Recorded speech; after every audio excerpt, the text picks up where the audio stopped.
بسم اللہ الرحمن الرحیم الحمد للہ رب العالمین والصلاة والسلام علی اشرف المرسلین نبینا و سیدنا محمد وعلی آلہ و اصحابہ اجمعین۔ ناظرین السلام علیکم۔ سیرت النبی صلی اللہ علیہ وسلم کے حوالے سے ہماری گفتگو جاری ہے اور آج اس سلسلے کا 12واں پروگرام ہے۔ پچھلے پروگرام میں میں عرض کر رہا تھا کہ قریش نے مسلمانوں پر جو سوشل بائیکاٹ مسلط کیا، جو 3 سال رہا، اور اس میں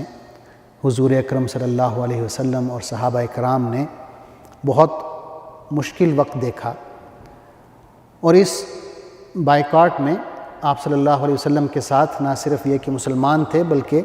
غیر مسلم جو بنو ہاشم اور بنو مطلب سے تعلق رکھتے تھے وہ بھی شامل ہو گئے، خاندان اور قبیلے کی وجہ سے۔ تو جب یہ بائیکاٹ ختم ہوتا ہے 3 سال کے بعد، تو ہم دیکھتے ہیں کہ جناب ابو طالب اور حضرت خدیجہ رضی اللہ عنہا یہ دونوں بہت بیمار ہو چکے ہوتے ہیں، اور اس بائیکاٹ کے ختم ہونے کے تقریباً 6 ماہ بعد جناب ابو طالب کا انتقال ہو جاتا ہے، اور جب آپ کا آخری وقت ہوتا ہے تو حضور صلی اللہ علیہ وسلم اپنے چچا کی عیادت کے لیے جاتے ہیں۔ دیکھتے ہیں کہ وہاں ابو جہل پہلے سے موجود ہے۔ آپ صلی اللہ علیہ وسلم اپنے چچا سے کہتے ہیں کہ چچا، آپ میرے سامنے ایک دفعہ کلمہ طیبہ پڑھ لیں، لا الہ الا اللہ کہہ دیں، تاکہ اس کو بنیاد بنا کے میں اللہ کے سامنے حجت پیش کر سکوں، آپ کا مقدمہ لڑ سکوں۔ لیکن ابو جہل فوراً بولا اور اس نے کہا کہ اے ابو طالب، کیا آپ اپنے والد عبد المطلب کے دین سے پھر جائیں گے؟ تو وہ مسلسل آپ کو قائل کرنے کی کوشش کرتا رہا، یہاں تک کہ جناب ابو طالب کے آخری الفاظ یہی تھے کہ وہ عبد المطلب کے دین پر ہے۔ تو حضور صلی اللہ علیہ وسلم نے فرمایا لَأَسْتَغْفِرَنَّ لَكَ مَا لَمْ أُنْهَ عَنْكَ، کہ میں یقیناً آپ کے لیے استغفار کروں گا الا یہ کہ مجھے روک دیا جائے۔ اس پر سورہ توبہ کی آیت نازل ہوئی۔ اللہ تعالیٰ نے فرمایا مَا كَانَ لِلنَّبِيِّ وَالَّذِينَ آمَنُوا أَن يَسْتَغْفِرُوا لِلْمُشْرِكِينَ وَلَوْ كَانُوا أُولِي قُرْبَى مِن بَعْدِ مَا تَبَيَّنَ لَهُمْ أَنَّهُمْ أَصْحَابُ الْجَحِيمِ۔ اس کا مطلب ہے کہ نبی صلی اللہ علیہ وسلم کو اور ان لوگوں کو جو ایمان لائے ہیں یہ زیب نہیں دیتا کہ مشرکوں کے لیے مغفرت کی دعا کریں، چاہے وہ ان کے رشتہ دار ہی کیوں نہ ہوں، جبکہ ان پر یہ بات کھل چکی ہو کہ وہ جہنم کے مستحق ہیں۔ یا ایک اور آیت بھی نازل ہوئی سورہ قصص میں، اللہ تعالیٰ نے فرمایا اِنَّكَ لَا تَهْدِي مَنْ أَحْبَبْتَ وَلَكِنَّ اللَّهَ يَهْدِي مَنْ يَشَاءُ، کہ اے نبی صلی اللہ علیہ وسلم، آپ جسے چاہیں ہدایت نہیں دے سکتے بلکہ اللہ جسے چاہتا ہے ہدایت دیتا ہے۔ اور پھر یوں ہوا کہ جناب ابو طالب کی وفات کے بعد قریش کی جو بدتمیزیاں تھیں، گستاخیاں تھیں، ان میں اضافہ ہو جاتا ہے۔ قریش کا ایک سردار ہے، وہ آتا ہے اور آپ صلی اللہ علیہ وسلم کے سر میں مٹی ڈال دیتا ہے۔ آپ صلی اللہ علیہ وسلم اسی حالت میں گھر میں تشریف لاتے ہیں، آپ کی ایک صاحبزادی آپ کا سر دھوتی ہیں اور ساتھ میں رو بھی رہی ہوتی ہیں۔ آپ صلی اللہ علیہ وسلم انہیں تسلی دیتے ہیں کہ اے بیٹی مت روو، یقیناً اللہ تمہارے والد کی حفاظت کرے گا۔ اور پھر آپ نے یہ فرمایا کہ ابو طالب کی وفات کے بعد قریش کی بدتمیزیوں میں اضافہ ہو گیا ہے۔ اس کے بعد اللہ کا کرنا یہ ہوا کہ اس واقعے کے 2 ماہ بعد ہی آپ کی زوجہ محترمہ حضرت خدیجہ رضی اللہ عنہا بھی انتقال کر جاتی ہیں، اور یہ ماہ رمضان کا ہے واقعہ، اور نبوت کا 10واں سال ہے جس میں حضرت خدیجہ رضی اللہ عنہا کی وفات ہوتی ہے۔ آپ کا تذکرہ کرتے ہوئے حضور اکرم صلی اللہ علیہ وسلم آپ کو ان الفاظ میں یاد فرماتے ہیں آمنت بی حین کفر بی الناس وصدقتنی حین کذبنی الناس واشرکتنی فی مالها حین حرمنی الناس ورزقنی اللہ ولدها وحرم ولد غیرها، کہ خدیجہ رضی اللہ عنہ اس وقت مجھ پر ایمان لائیں جب لوگوں نے کفر کیا، انہوں نے اس وقت میری تصدیق کی جب لوگوں نے مجھے جھٹلایا، اور انہوں نے مجھے اپنے مال میں شریک کیا جب کہ لوگوں نے مجھے محروم رکھا، اور اللہ نے صرف ان کے ہی بطن سے مجھے اولاد عطا فرمائی، دیگر زوجات سے، بیویوں سے مجھے اولاد نہیں دی۔ یعنی ایک آپ صلی اللہ علیہ وسلم انہیں اچھے الفاظ میں یاد فرما رہے تھے۔ اسی طرح بخاری شریف میں ایک حدیث ہے کہ ایک دفعہ حضرت جبریل علیہ السلام تشریف لاتے ہیں اور آپ صلی اللہ علیہ وسلم سے کہتے ہیں کہ اے اللہ کے رسول، تھوڑی دیر بعد حضرت خدیجہ تشریف لائیں گی، ان کے پاس کھانا ہوگا، جب وہ آ جائیں تو اللہ کی طرف سے آپ انہیں سلام پہنچائیں، اللہ کا سلام پہنچائیں، اور انہیں یہ بشارت دیں کہ اللہ تعالیٰ نے ان کے لیے جنت میں ایک گھر بنایا ہے جو خالص سونے کا ہے، اور اس میں کوئی شور شرابہ یا کسی قسم کی تھکاوٹ نہیں ہوگی، ایک پرسکون اور اطمینان کی کیفیت ہوگی۔ تو ناظرین، یہ جو دونوں حادثے ہیں، جناب ابو طالب کی وفات اور حضرت خدیجہ رضی اللہ تعالیٰ عنہ کی وفات، یہ یکے بعد دیگرے دونوں حادثات ہوتے ہیں، دونوں واقعے ہوتے ہیں، اور حضور اکرم صلی اللہ علیہ وسلم اتنے مغموم ہوتے ہیں، اتنے حزین ہوتے ہیں کہ اس سال کو عام الحزن کہلایا جاتا ہے، یعنی غموں کا سال۔ حضرت خدیجہ رضی اللہ عنہ کی وفات، جیسا کہ میں نے عرض کیا، نبوت کے 10ویں سال میں ہوتی ہے، ماہ رمضان میں، اور اس سے اگلے ماہ یعنی ماہ شوال میں، اسی سال نبوت کے 10ویں سال، حضور اکرم صلی اللہ علیہ وسلم حضرت سودا سے شادی کرتے ہیں۔ حضرت سودا بنت زمعہ اپنے خامند حضرت سکران کے ساتھ حبشہ کی طرف ہجرت کر گئی تھیں، لیکن حبشہ میں ہی ان کے خامند حضرت سکران فوت ہو جاتے ہیں، آپ بیوہ ہو جاتی ہیں اور مکہ واپس آ جاتی ہیں۔ تو آپ صلی اللہ علیہ وسلم کی حالت بھی یہی ہے کہ حضرت خدیجہ فوت ہو چکی ہیں، تو آپ صلی اللہ علیہ وسلم ان بیوہ خاتون سے شادی کر لیتے ہیں۔ اس کے فوراً بعد شوال میں ہی، نبوت کے 10ویں سال میں ہی، آپ صلی اللہ علیہ وسلم طائف کا سفر اختیار کرتے ہیں۔ یعنی مکہ والوں میں جب آپ دیکھتے ہیں کہ دعوت کا کام نہیں پھیل رہا اور مکہ والے جو ہیں مسلسل کفر کی اور انکار کی کیفیت میں ہیں اور مخالفت کی کیفیت میں ہیں، تو آپ یہ سوچتے ہیں کہ شاید مکہ سے باہر اگر ہم اس پیغام کو لے جائیں، اور مکہ کے قریب اور سب سے بڑا جو شہر تھا مکہ کے بعد وہ طائف تھا، تو آپ اپنے منہ بولے بیٹے حضرت زید بن حارثہ رضی اللہ عنہ کو ساتھ لیتے ہیں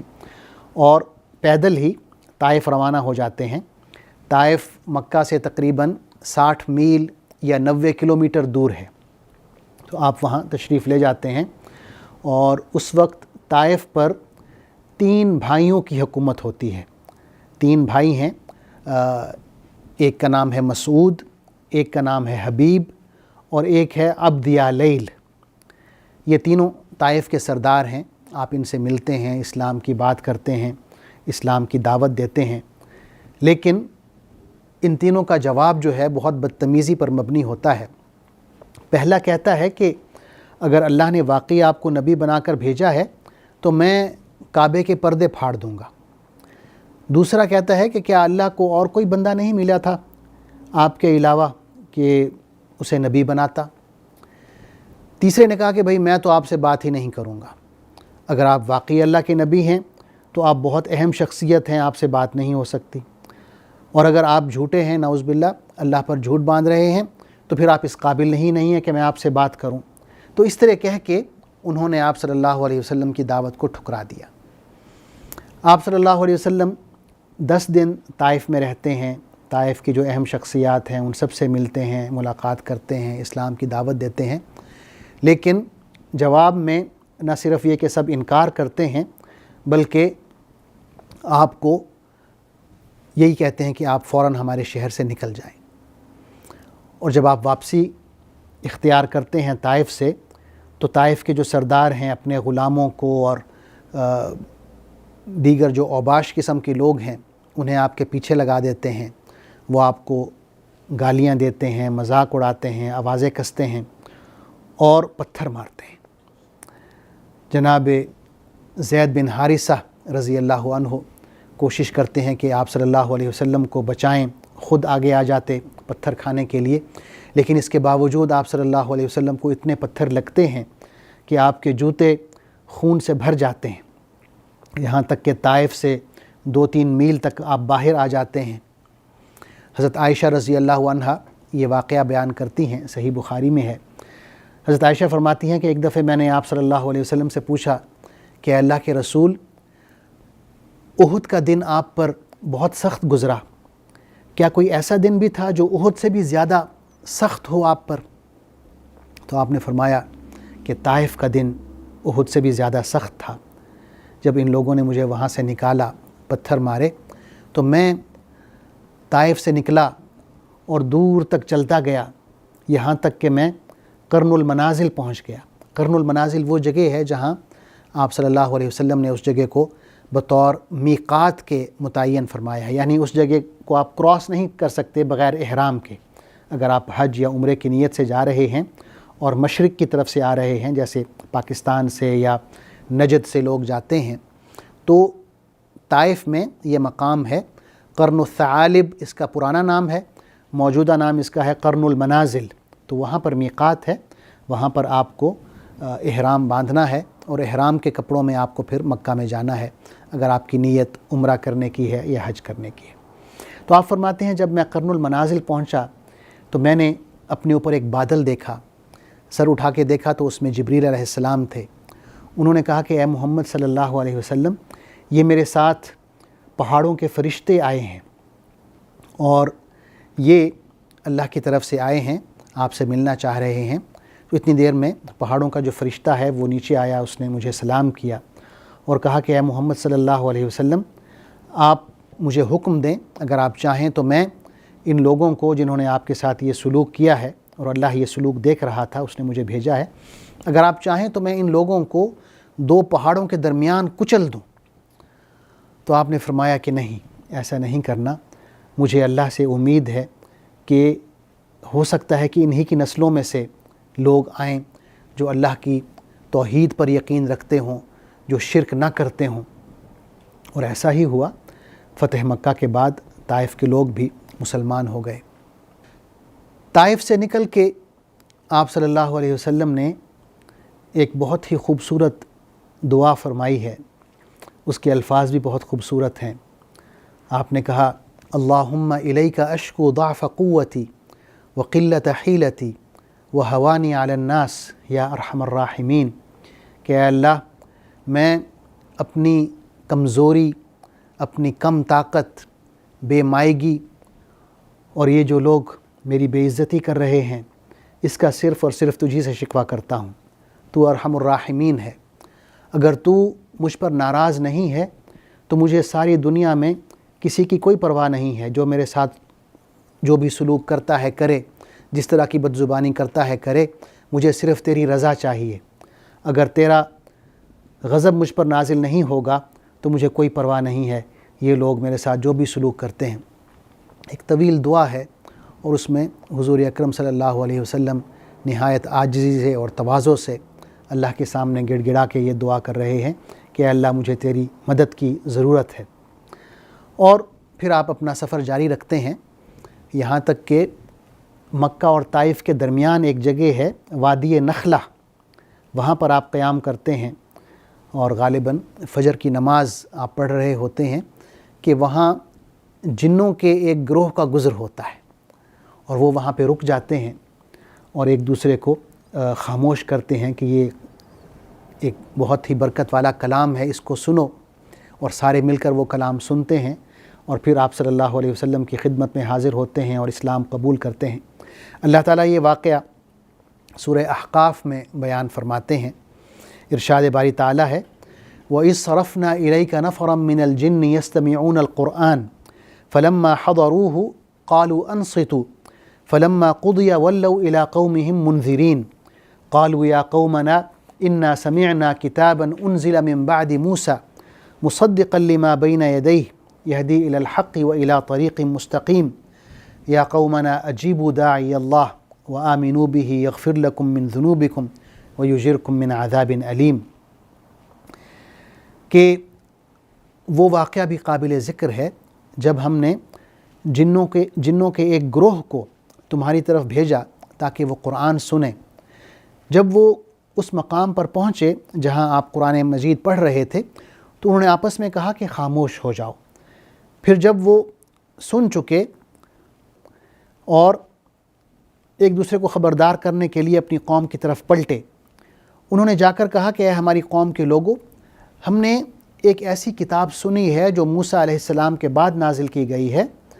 اور یہ کتاب تصدیق کرتی ہے اپنے سے پہلے آئی ہوئی کتابوں کے اور رہنمائی کرتی ہے راہ حق کی طرف۔ اے ہماری قوم کے لوگوں،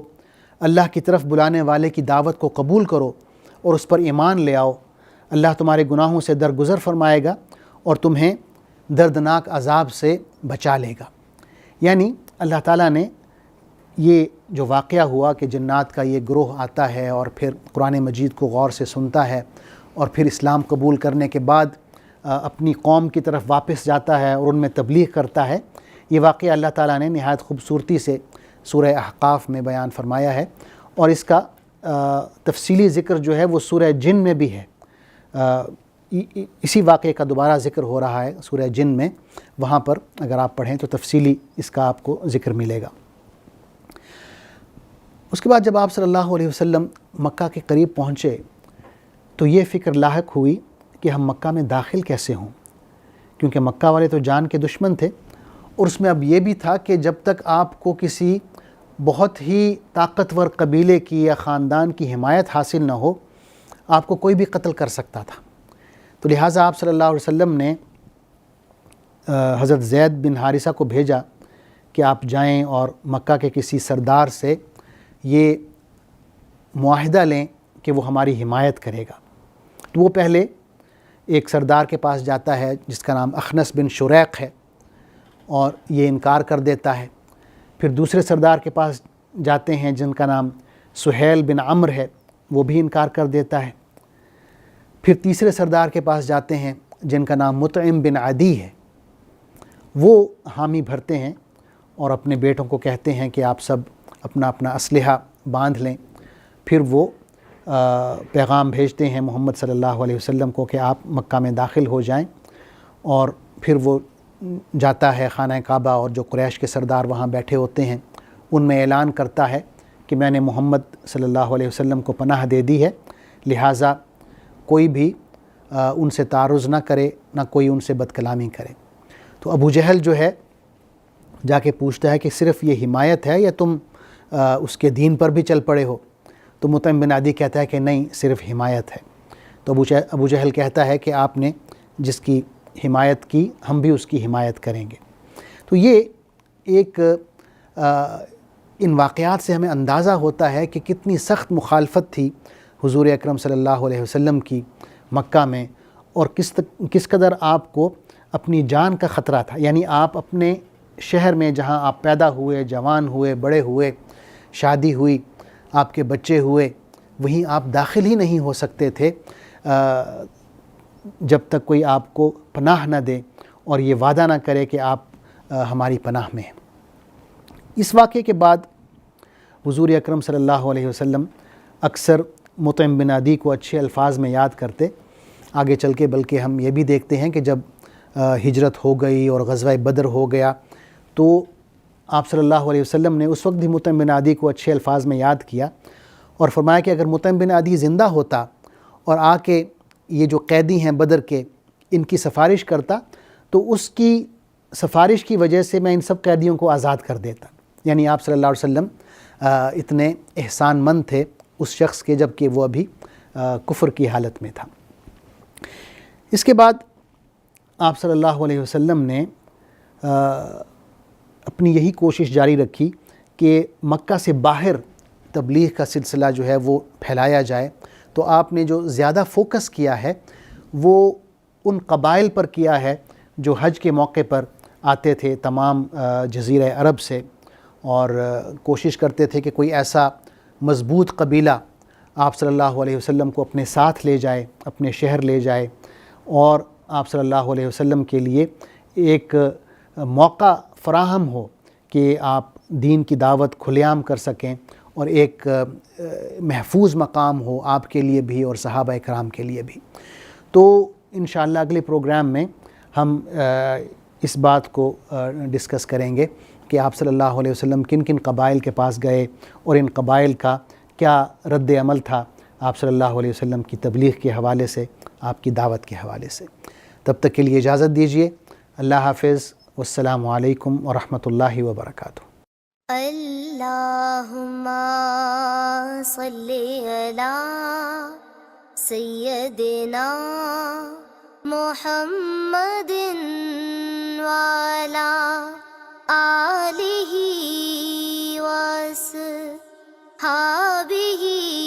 وسلم۔ اللہم